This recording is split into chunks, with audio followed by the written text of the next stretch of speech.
Hey, this is John Fernay, the co-host of the Maryland Crabs, and I am here today with a Maryland crab cake for your listening pleasure. What's a crab cake? It's not quite a full episode, it's just a little snippet. Stay tuned and check it out. And make sure you check us out on themarylandcrabs.com. You can follow us on Twitter at MD Crabs Podcast or find us on Facebook at the Maryland Crabs Podcast. And don't forget, subscribe, rate us, iTunes. Go there now.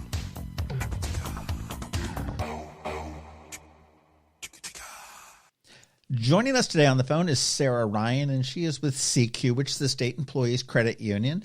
And she has a really super long title that probably starts on the front of the business card, wraps around to the back. But we're just going to call her the Head of Community Outreach. How are you today, Sarah? I'm great. Thank you so much for having me today, John. Well, the reason that you're on the phone is not because we needed a new bank, not because we were looking for a credit union, but you put out an interesting email, actually, that caught my eye, talking about 7 gifts for recent graduates, which certainly we're in the middle of graduation season, for financial literacy. And I was very interested in that just because we're in such a weird time with this COVID pandemic and everything else. And it's really sort of thrown a whammy into the lives of college kids that are graduating and certainly high school seniors that are looking to go someplace else, to go right into the job market. Yeah. So what we've learned through studies is that nearly 2/3 of Americans can't pass a basic financial literacy test. So when you're combining that with the lack of knowledge of the reality we're facing right now and the uncertain financial market, along with high employment rates, we know this can be really overwhelming for graduates from high school or colleges. And we thought we would come up with a list of some tips of advice and gift ideas to help them get off on the right foot. Well, that's pretty smart. I mean, I know as times change, it's hysterical. I had my child, and I'll throw her totally under the bus at this point, but I got a phone call one time saying, the stamp, it goes in the upper right corner because everything is like email now. Everything's electronic and texting. And I'm like, yes, it goes in the upper right corner. And I think there's a decided lack of just basic skills. How do you balance a checkbook? I mean, I obviously haven't done it lately because everything's electronic, but you need to know how to do that. And certainly to get out in the world, what happens if you use your ATM card and you don't have the money? And those are these life skills that I think parents have dropped the ball in teaching their kids. And I think, I think it could be useful in certainly school curriculums just to give them some basic finance tips. So SECU definitely saw the issue that you're mentioning, and we are very proud that through our foundation, we created reality fairs and finance fairs. So we've tried to give the students hands-on learning experiences and let them pick a job that they would like to have upon graduation and assign an income, deducting taxes, showing them their net pay versus gross income, and then letting them go to different stations and decide if they should buy organic groceries or if they're going to get takeout every night, which is usually their preference. Mine or too. If Chick-fil-A, right? Or if they are going to bike to work if they can, or buy that shiny new car versus the used car. We all know the pressure from the salesman in the real world. So we try and mimic that when they're going through this experience. Then we sit down with them at the end of the finance fair and actually go through if they've spent more than they brought in, and stress the importance of creating a budget, sticking to it, and then truly deciding how they're evaluating their needs versus the wants that so many young adults have these days. That's true. Well, you said the finance fair. How does somebody get involved with that? Obviously, you're not having that this weekend, but unfortunately, no. But through SECU, you can request at one of our financial centers or our community outreach team that I'm a part of to have us come to your school. And in 2019, we did 11 of them, impacting over 1,100 students across the state. Many of them were in Anne Arundel County because of our close relationship with the school system there.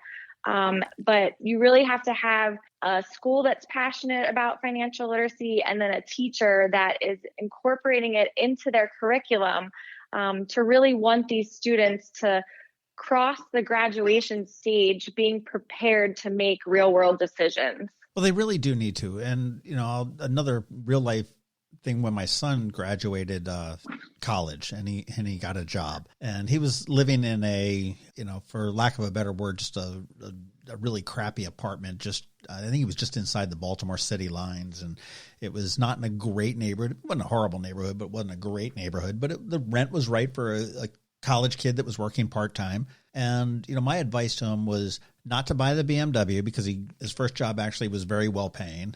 I said, don't buy the new BMW. Continue to live in your little crappy apartment for a little bit and save the money. And, he did that for a couple of years, and then he's moved on up a little bit closer to where he works and has a very nice apartment now. And he did get a car. He went and he bought a somewhat reasonable, but it was new. It was a Nissan Altima. And, and he got a little bit of a dose of that. I mean, he did it all on his own, the negotiation. He was stupid and bought the extended warranty. And I told him, go back and cancel that. And, but they give me free oil changes. I said, no, don't do that.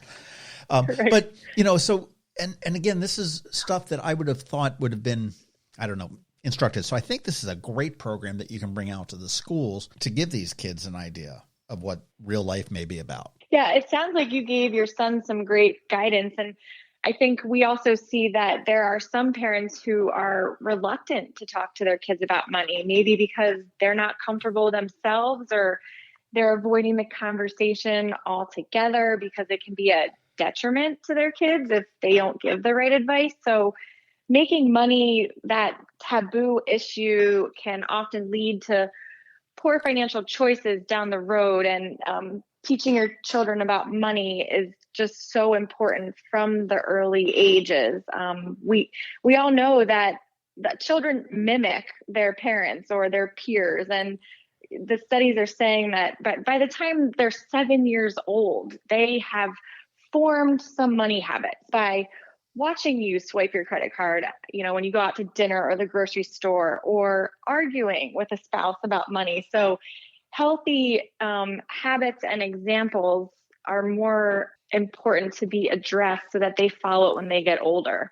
I totally agree with that. And I did not get the financial literacy education I get when I was a kid. And I know that there were a lot of things that I had to learn. I mean, I know when I was coming out of college, I worked in a bar, made probably $200 a night in cash for 5 nights a week. And it was great. I mean, I traveled, I ate out all the time, and I tipped a lot of it away and everything else. And in hindsight, I could have probably bought the good portion of my first house in cash had I socked it away. Investing for the future. And that's just such a concept that's so far away for somebody that's 18 or 19 or 20 or 21 to sit there and think about retirement.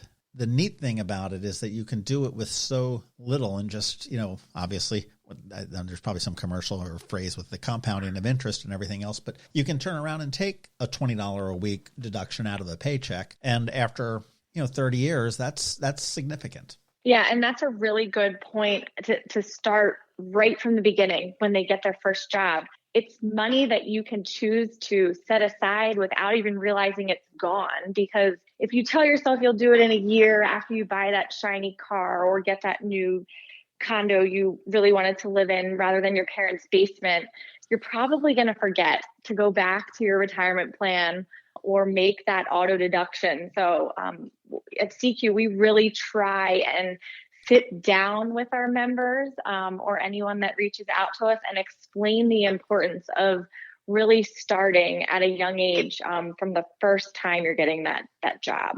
There are still a lot of companies that are, pensions tend to be a thing of the past, it seems, but there's 401k, there's lots of savings vehicles, and there's IRAs that, you can contribute to as well, if you can do that. I've always, again, tried to tell my kids, and it's difficult to do, and I try to do it myself, is that if you get a raise, try to, splurge yourself a little bit on a little bit of it, but try to sock away a percentage of that and let that go to your savings and let that go to your retirement down the road, because you've obviously survived on less money because you're still here. So just take a little bit more and just put it in there and just let it grow. Right.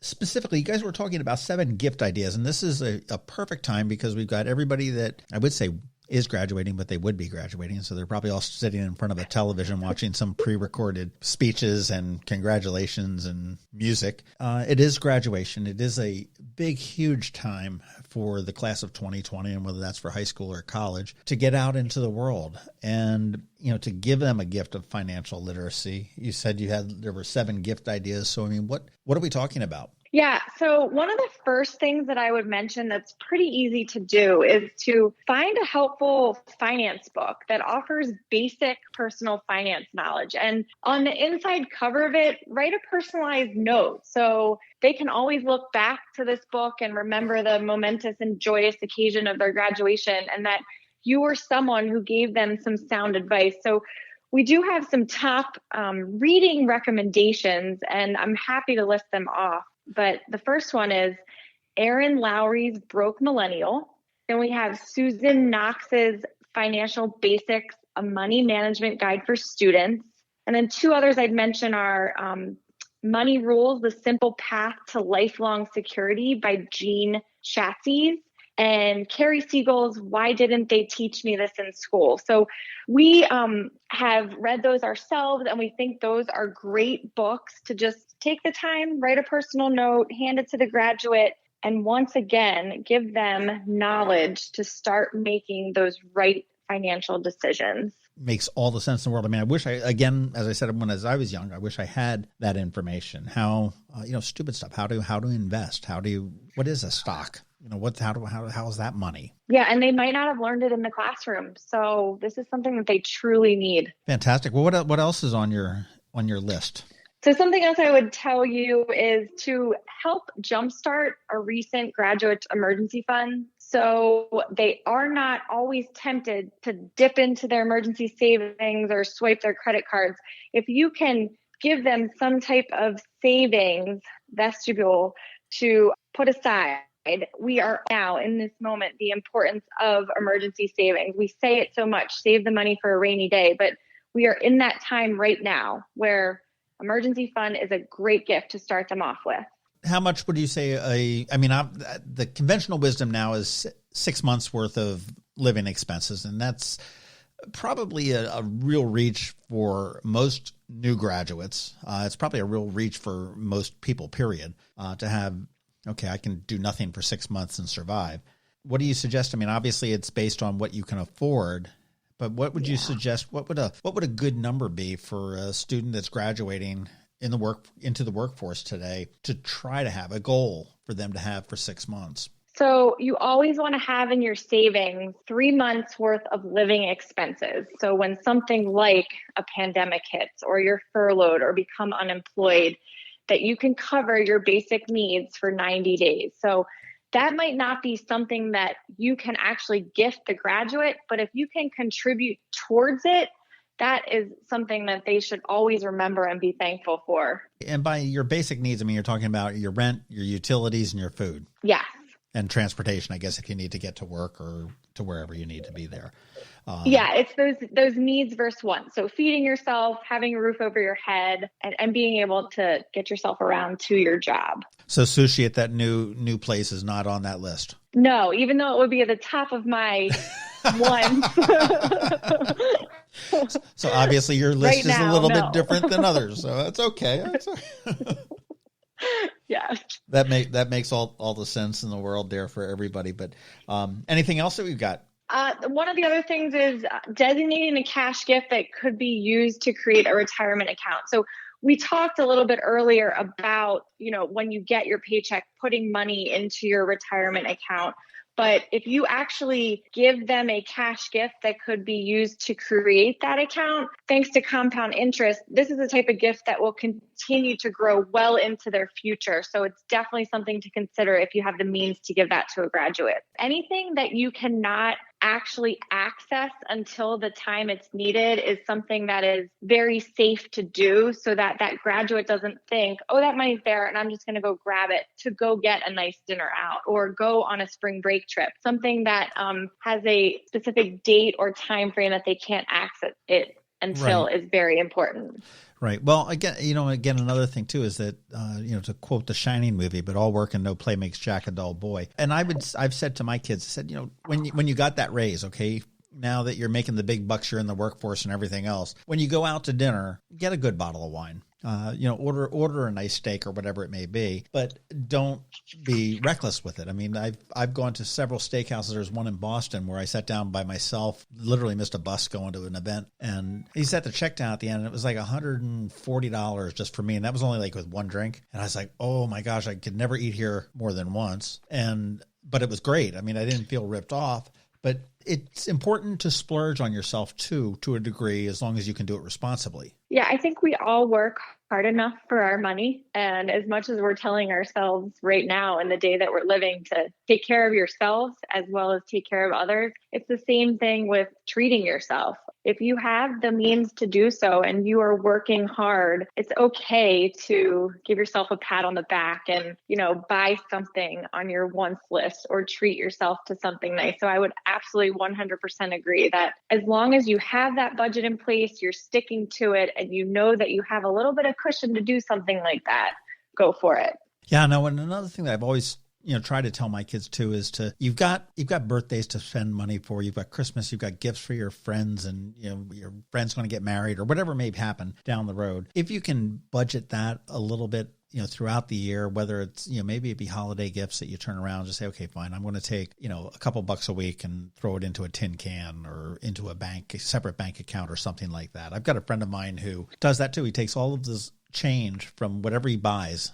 He comes home, empties his pocket of loose change and whatever dollars are in his pocket, throws it into a coffee can, and come Christmas time, he's got all of his money for all of his Christmas gifts. Probably not the most safe, reasonable thing. I mean, that's sort of like the mattress, putting the money in the mattress type thing, but that's his way of saving, for that expense that he knows is coming down, as opposed to just the unexpected one where it's like, okay, all of a sudden we're looking at a pandemic and all businesses are shut down and everything else. Yes, which actually, a funny thing I tell my kids is let's use a clear jar because we can see how many coins are in it and how it's building up versus putting it in that colorful piggy bank with their name on it, where they know they're dropping it in, but they can't really see it or set a goal for themselves. So that's just a little fun tidbit there. If you can do it with something that you can actually see it accumulating, it might be fun. That's very smart. I mean, it's a visual, and you're looking at it every single day, and you remember when it was an empty jar, and now it's almost full. Right, and if you fill it, then you can go get that nice thing that you wanted to treat yourself to. That is right. Well, these tips, are they available online with you guys? We are going to post them on our website, seqmd.org, as well as our social media channels. We are on Facebook, Twitter, LinkedIn, and Instagram. So we encourage your listeners to find us through those channels. But I'm happy to help anyone at any time if they have any questions. Well, I've got a question for you, and it's more general. You mentioned that you have a foundation. So what does the SECU Foundation do? I mean, okay, the bank and the branching, I get that. That's a bank branch, and they do loans and mortgages and banking and everything else there. But what's the foundation do? Well, the heart of our mission at SECU, we have a desire to help. So 3 years ago, we formed the CQMD Foundation and committed ourselves to providing financial wellness, health, and education to our communities, as well as just being there for overall community development across Maryland. So we, through the foundation, have been able to raise money for scholarships, to support education systems across the state with donations during this pandemic to help them purchase technology for students who don't necessarily have the Chromebook they need to do the virtual learning. Hey, Sarah, you said scholarships with the foundations. What are you doing as far as scholarships go? The CQMD Foundation is proud to offer scholarships every year. So we actually just closed our applications, but in June we will be awarding over $100,000 in scholarships to 26 students across the state of Maryland to help them with their financial bills throughout their college journey, whether they want to put it towards tuition or books or housing. It's just another thing we do to give back to the community. And A fact that I definitely want to share is we had a record number of applications this year. So over 830 students from across Maryland applied, which is more than double what we saw last year. And it just goes to the point of how significant this pandemic has been and how scared and anxious it's making students right now.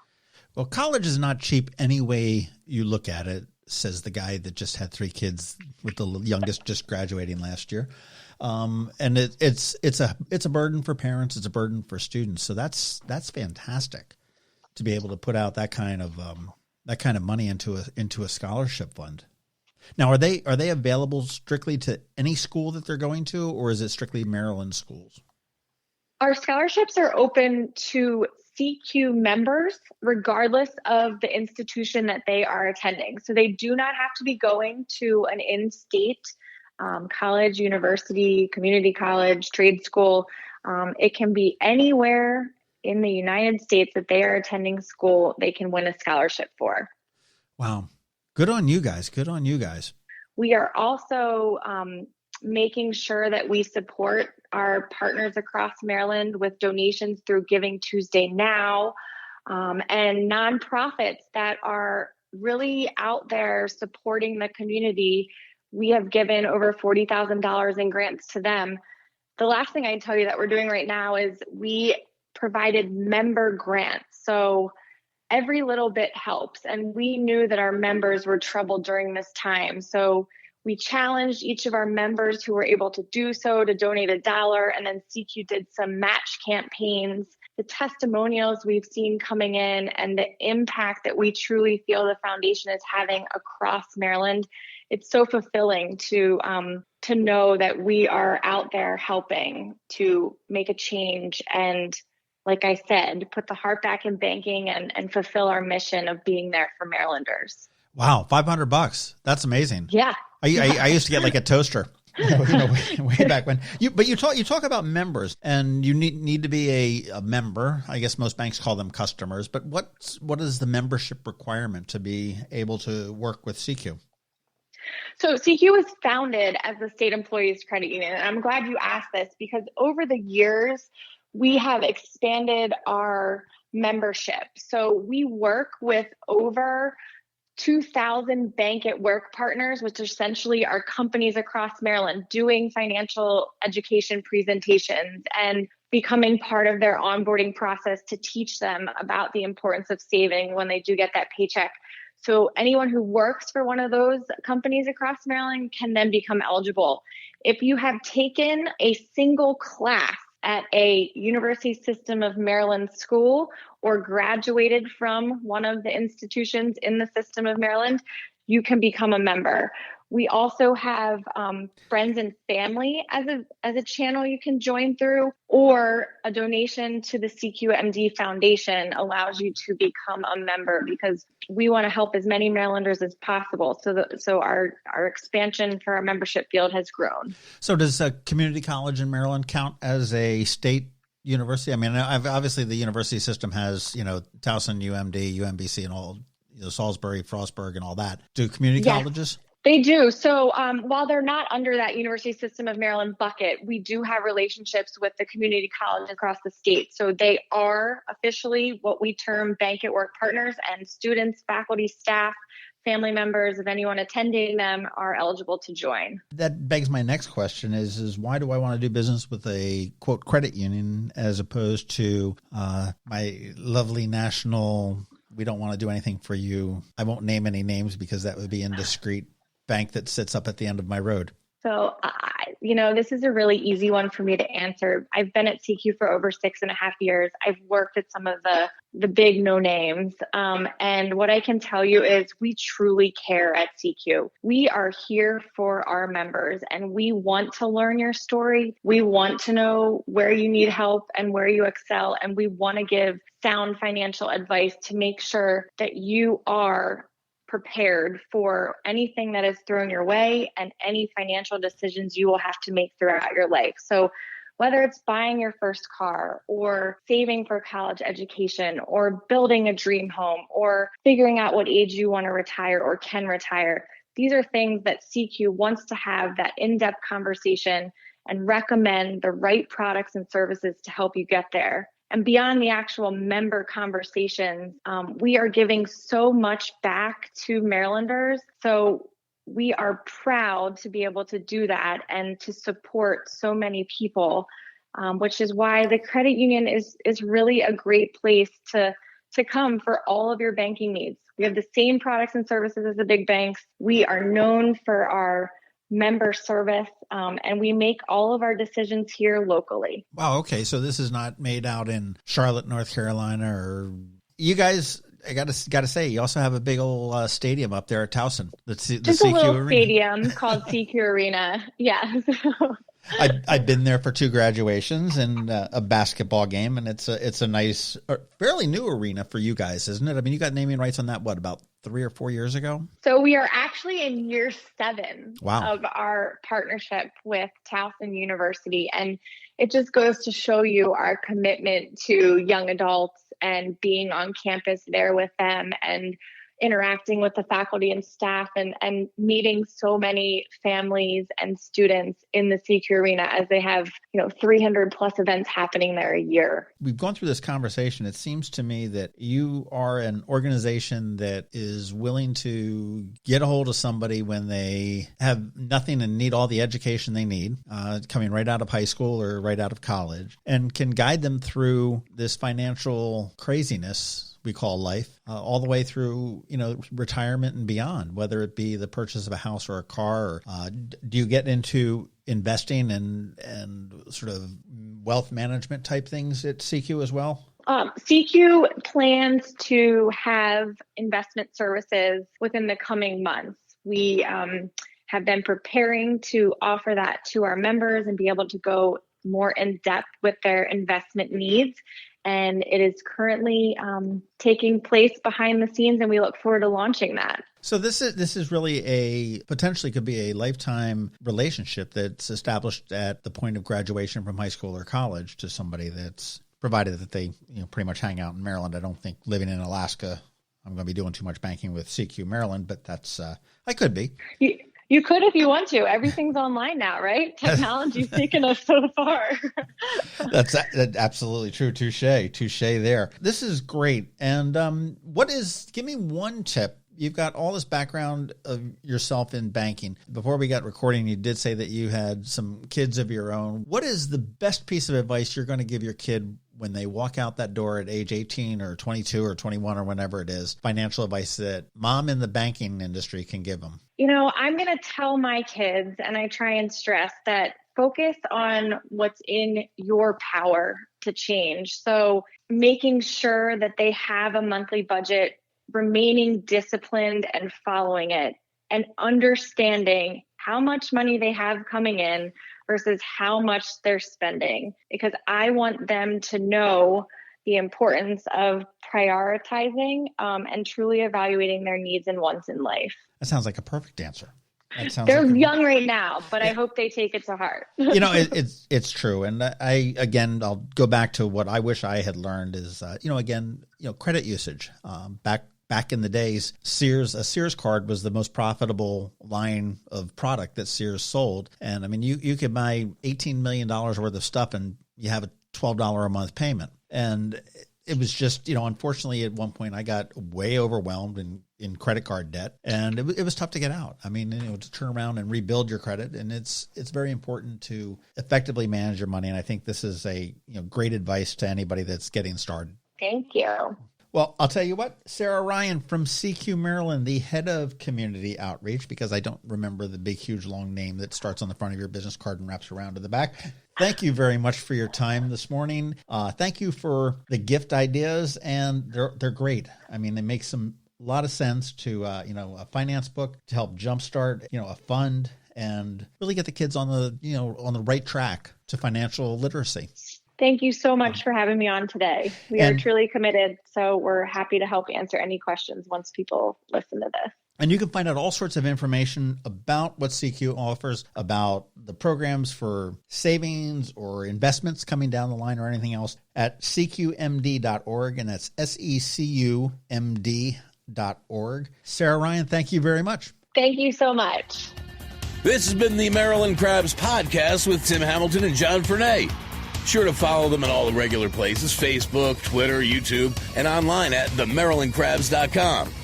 Take a moment to rate us on iTunes. Now, get the hell out of my kitchen. Seriously, go! You're still here? It's over. Go home.